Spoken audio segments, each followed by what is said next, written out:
안녕하세요. 부자된 매직TV 시청자 여러분. 오늘도 이렇게 소중한 시간을 내오시고 제 영상을 시청해 주셔서 감사합니다. 오늘은 2024년 2월 16일 저녁 시간입니다. 오늘 나눌 주제는 글로벌 리얼티 인컴 ETF에 대해서 한번 말씀드려 보고자 하는데요. 리얼티 인컴과 맥쿼리 인프라, 그러니까 미국의 리얼티 인컴과 우리나라의 맥쿼리 인프라를 한 번에 투자할 수 있는 ETF가 이번에 신규 상장된다고 합니다. 해당 ETF 알아보시기 전에 오늘 시황 먼저 볼까요? 주요 뉴스 보면 드디어 내 진가를 알아보는 건가 이주식 열풍 해서 1번 써도 불어닥쳤는데 라는 그런 내용. 그 다음에 8만전자 쳐다보던 개미가 또르르 우는 표정을 하고 있네요. 라이벌은 글로벌 톱10을 넘본다던데 그런 내용. 그리고 뭐 전 세계에 덮친 중국산 쓰나미의 환호성, 주가 80% 폭등 K주식 먹일래? 라는 부분 등등 한번 쭉 보시면 될 것 같고요. 주요 뉴스. 그리고 요즘에 이제 뭐 이웃나라 증시, 반도체 잔치상 해서 한국만 조용하다는 내용입니다. 이런 부분. 국내 증시 한번 보면 코스피는 2648.76 포인트로 마감을 했죠.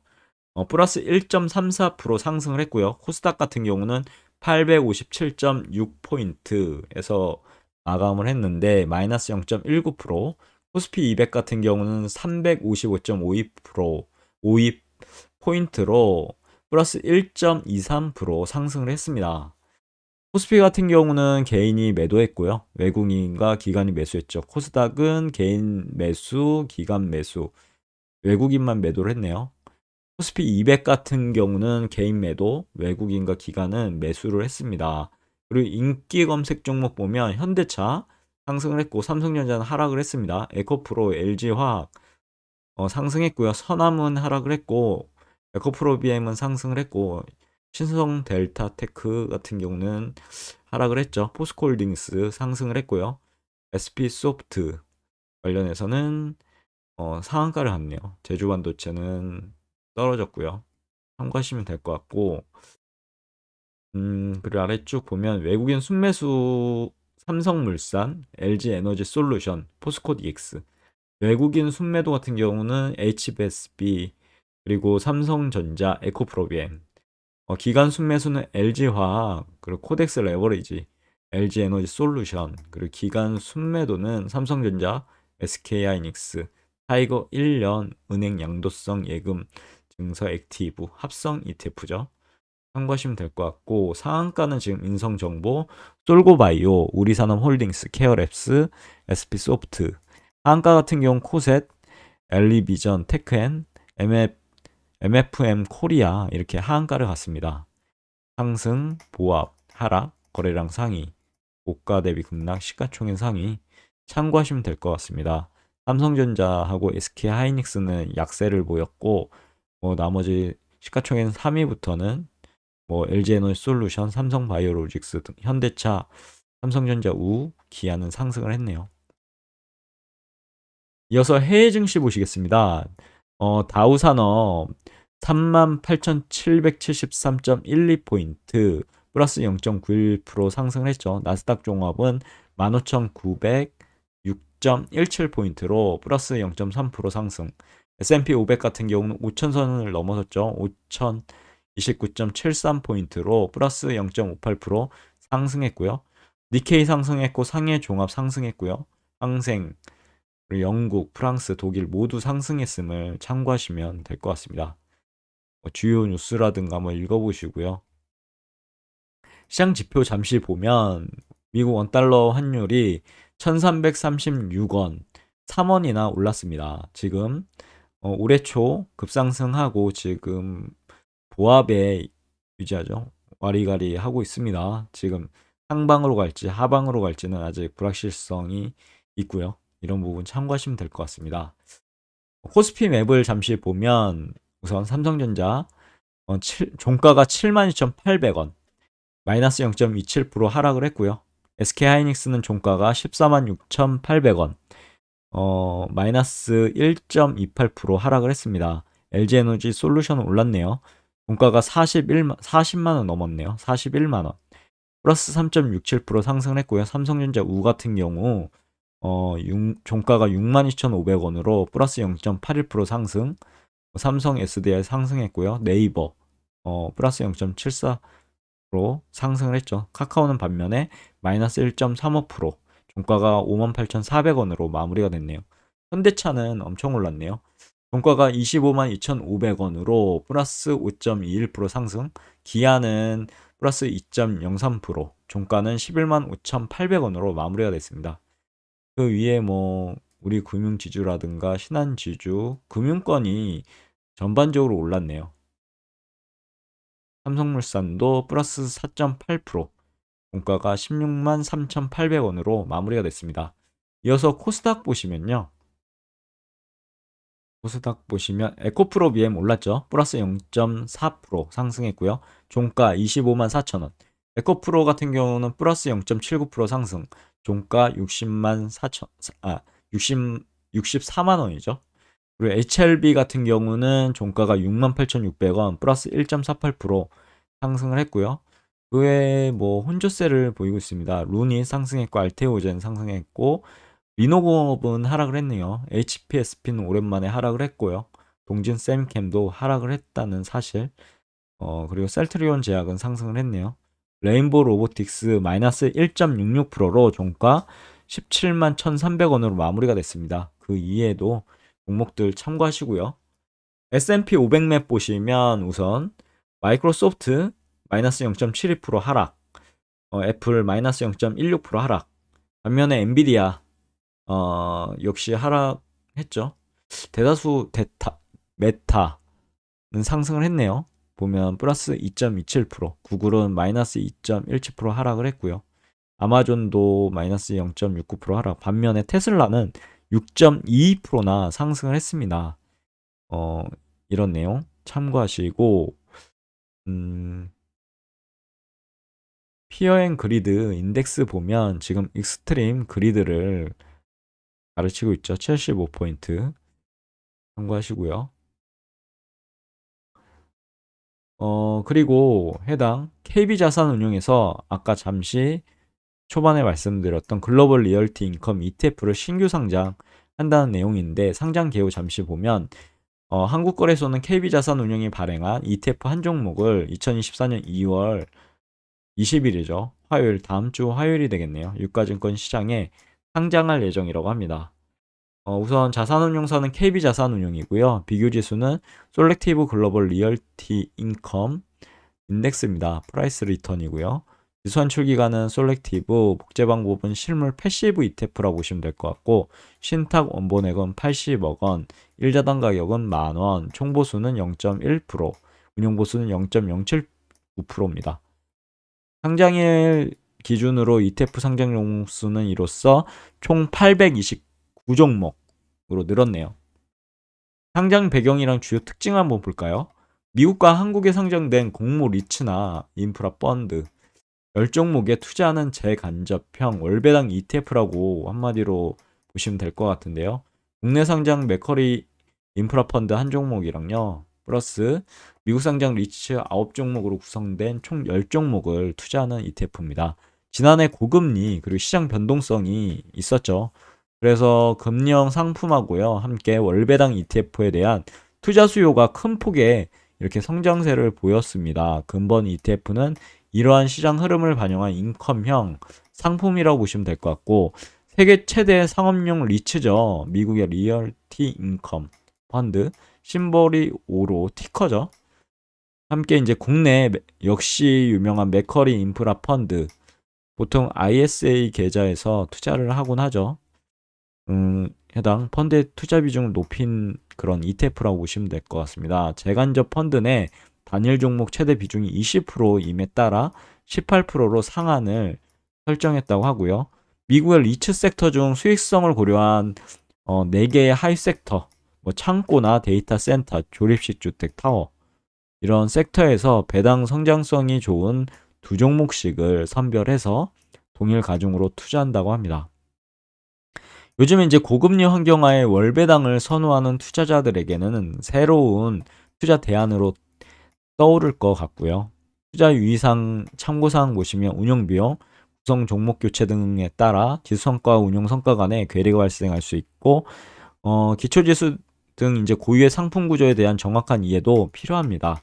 특히 이제 환노출 ETF의 특성 아셔야 되는데요. ETF 편입 자산에 대한 별도의 환해지를 하지 않으므로 향후 환율 변동 위험에 노출 가능하다는 점. 그리고 총보수 이외에 재간접 비용이 있고요. 기초지수 사용료, 매매 비용, 회계 감사 비용 등 기타 비용이라고 하죠. 추가적으로 발생할 수 있고 투자자의 이해를 돕기 위해 매일 납부자산 구성 내역 PDF를 체크 단말기, 거래소 및 자산운용사 ETF 홈페이지에 제공할 예정이라고 합니다. 그리고 쭉 내려가면 기초지수 구성 방법이 있는데 기초지수명 보면 솔렉티브 글로벌 리얼티 인컴 인덱스고요. 산출 기간은 솔렉티브, 유니버스 보면 리얼티 인컴 티커라고 부르죠. 우리는 종목 코드고요. 미국은 티커입니다. 5로 유명하죠. 그리고 맥커리 인프라 같은 경우는 088980 치시면 될 것 같고요. 이 두 종목이 가장 어, 비중이 크고요. 그리고 이제 솔렉티브 GBS 유나이티드 스테이츠 미국이죠. 1500 인덱스 구성 종목이 이제 포함됩니다. 그래서 첫 번째는 리얼티 인컴 및 맥커리 인프라가 단연 큰 비중을 차지하고요. 18%. 그리고 나머지 이제 솔렉티브 GBS 유나이티드 스테이츠 1500 인덱스의 구성 종목 중 아래에 조건을 만족하는 겁니다. 리츠로 분류되는 종목 단 재간접 펀드는 제외된다고 하고요. RBICS 팩터셋 섹터 분류인데요. 이 기준으로 한다는 점, 그리고 각 센터의 종목별로 전년도 배당 성장값 상위 두 종목씩을 선정한다는 내용, 그리고 마지막으로 선정 기준에 해당하는 종목이 10종목 미만인 경우 RBICS 세부 섹터의 5년 과거 수익률에 따라 추가 섹터의 종목을 선정한다는 부분이니까요. 참고하시면 될 것 같고, 아까 말씀드렸던 것처럼 구성 종목 수는 10종목, 비중 결정 방식 보면 상위 두 종목이 있는데 리얼티 인컴, 맥커리 인프라 18% 동일 가중이고요. 나머지 8종목이 동일 가중 방식입니다. 정기 변경은 매년 이제 5월, 11월, 단 비중 변경은 2월, 5월, 8월, 11월에 있다고 하고요.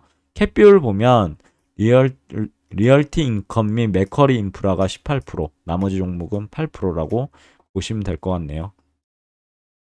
잠시 차트를 보시면 그 전에 종목 요약을 한번 보시겠습니다. 기업 개요 보시면 리얼티 인컴은 약 무려 12,200채의 부동산을 소유하고 있습니다. 어마어마하죠, 미국에. 그중 대부분은 독립된 단일 임차인 삼중순 임대 소매 부동산이라고 하고요. 그 부동산의 49개 주와 푸에르토리코에 있고 47개 산업 분야의 250명의 임차인에게 임대되었다고 합니다. 최근 인수를 통해 산업, 사무실, 제조 및 유통 자산이 추가됐다고 하고요. 이는 수익의 약 17%를 차지한다고 하네요. 분기 매출이나 연간 매출 다 플러스죠. 그리고 매출액 보면 어마무시하게 지금 올라가고 있죠. 2019년부터 우상향하고 있습니다. 그래프가 이쁘네요. 영업이익도 보면 쭉 올라가고요. 순이익도 2021년 12월까지는 감소를 했는데 2022년 12월부터는 이제 쭉 올라갔죠. 자산 비율 보면 자본 비중이 부채 비중보다 많죠. 자본 비중이 57.51%, 부채 비중은 42.49%입니다. 그리고 차트 보면 월봉인데요. 지금 RSI로 매수 신호가 나왔고요. 그리고 올라가다가 지금 조정을 좀 받았습니다. 뭐 지금 바닥에서 장대 양봉이 나왔으니까 한번 기대해 볼 만도 할 시기가 되지 않을까 싶습니다. 일봉 잠시 보면 지금 올랐다가 내려가는 구조고요. 주봉도 지금 바닥에서 이때 이제 RSI로 매수 신호가 나왔죠. 그러고 나서 지속적으로 상승하다가 요 근래에 계속 지금 하락을 하고 있죠. 이런 상황이고요. 월봉이나 연봉 참고하시면 될 것 같습니다. 연봉상으로 보면 계속 우상향하다가 코로나 이후로부터 이제 좀 주춤하면서 떨어지고 있는 형세를 보이고 있죠. 이어서 맥커리 인프라 보면요. 비슷합니다. 지금 지속적으로 올라가다가 떨어지고 그리고 나서 지금 바닥에서 어, 장대 양봉이 나왔죠. 그리고 나서 맥커리 인프라는 조금씩 올라가는 추세인 것 같고요. 주봉으로 봤을 때는 이날 이제 매도 포지션이 나왔고 주구장창 떨어지다가 다시 이제 바닥을 좀 다지는 그런 느낌이 드네요. 일봉상으로 봐도 지금 어, 떨어졌다가 올랐다가 이제 떨어진 거죠. 이런 상황이니까 참고하시고, 맥커리 인프라 같은 경우 시가총액이 5조 4,603억, 그리고 코스피 상장돼 있죠. 63위. 주식수라든가 외국인 비중은 13.44%고요. 분기 매출, 연간 매출은 안 나오네요. 여기는요. 참고하시면 될 것 같습니다. 그냥. 이어서 이제 맥커리 인프라에 대해서 좀 봤는데요. 동서울 지하도로 투자, 동부간선 도로 지하화, 뭐 유상증자 흥행, 작년 8월이었죠. 이런 내용들 있으니까요. 참고하시면 될 것 같고, 마지막으로 제 생각을 한번 말씀드려 보고자 합니다. KB자산운용에서 새롭게 선보이는 글로벌 리얼티 인컴 ETF가 있죠. 보면은 아까 말씀드린 것으로 가름할게요. 말씀드렸죠. 아래도 월봉 차트에 대해서 말씀드렸고, 맥커리 인프라에 대해서도 말씀드렸습니다. 재간접 펀드 내 단일 최대 비중은 20%입니다. 하지만 이제 이 ETF는 18% 상한을 설정해서 투자 안정성을 고려했다고 하고요. 그리고 미국 리츠 섹터 중 수익성을 고려한 4개 하위 섹터, 창고라든가 데이터 센터, 조립식, 주택, 타워 등이 있는데 배당 성장성이 좋은 두 종목을 선별해서 동일 가중으로 투자할 것 같고요. 어떻게 보면 고금리 환경하에서 월배당을 선호한 투자자에게 새로운 투자 대안이 될 것 같습니다. 기초 지수 구성 방법도 말씀드렸죠. 가름하도록 하겠고요. KB자산운용 글로벌 리얼티 인컴 ETF 투자 이유. 아래는 그냥 제 개인적인 생각이니까요. 참고만 하시면 될 것 같습니다. 부자되는 매직TV 채널에서는 이렇게 생각하는구나. 보시면 왜 KB자산운용 글로벌 리얼티 인컴 ETF에 투자해야 할까요? 라는 그런 물음표를 한번 띄워봤습니다. 질문을 던져본 거죠. 여러분들 생각은 혹시 어떠신가요? 저는 해당 ETF가 고금리 환경에서 월배당을 선호하는 투자자들에게 새로운 투자 대안으로 제공되는 그런 ETF가 아닐까 싶습니다. 보통 이제, 뭐, 각자 이렇게 투자하실 수 있잖아요. 그게 어떻게 보면 좋을 수도 있는데, 이렇게 패키지로 미국과 한국의 대표 이제 공모 리츠 인프라 펀드 10종목에 투자하는 그런 ETF죠. 특히 리얼티 인컴과 맥커리 인프라라는 어마무시한 그 양대 산맥이라고 볼까요? 미국의 가장 큰, 한국의 가장 큰 그런 유명하죠. 크다고 말씀드리는 것보단 유명한, 특히 맥커리 인프라 같은 경우는 ISA 계좌에서 투자하시는 분들이 있으시죠.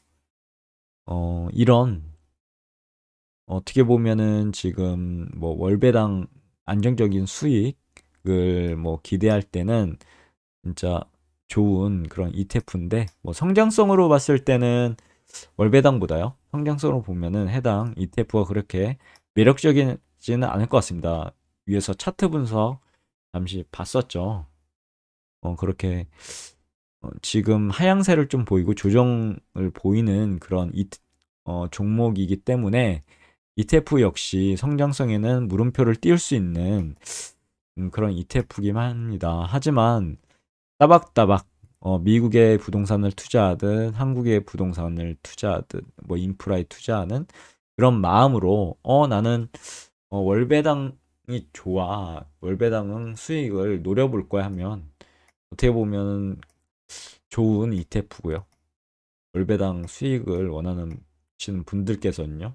하지만 다시 한번 말씀드리지만 성장성에 대해서는 물음표를 찍어드리고 싶네요.